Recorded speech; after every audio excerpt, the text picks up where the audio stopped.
Hola, me llamo Olney Goin y soy escritor especializado en literatura infantil y juvenil.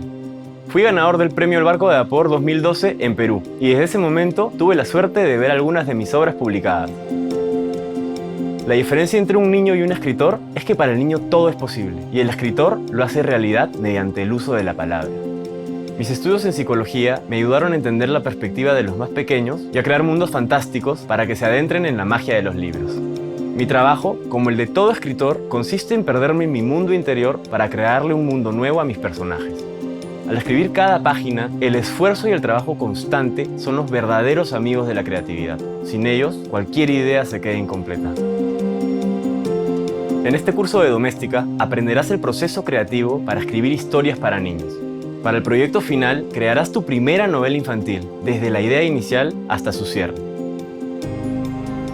Para empezar, te mostraré cómo trabajar para encontrar inspiración y cómo reconectar con tu imaginario infantil. También verás cómo sacudir tu imaginación y ponerla en práctica. Luego, le darás vida y personalidad a tu personaje principal y armarás la estructura de tu novela de inicio a fin. Además, aprenderás a arrancar bien la historia y a mantener al lector enganchado. Más adelante, te enseñaré a escribir un buen cierre y a elegir el título ideal para tu historia. Para finalizar, descubrirás qué puedes hacer con tu primer libro y cómo rodear los bloqueos creativos. Al terminar, conocerás todos los pasos necesarios para lanzarte en tu primera aventura fantástica. Transforma lo ordinario en extraordinario y empieza a escribir cuentos para niños.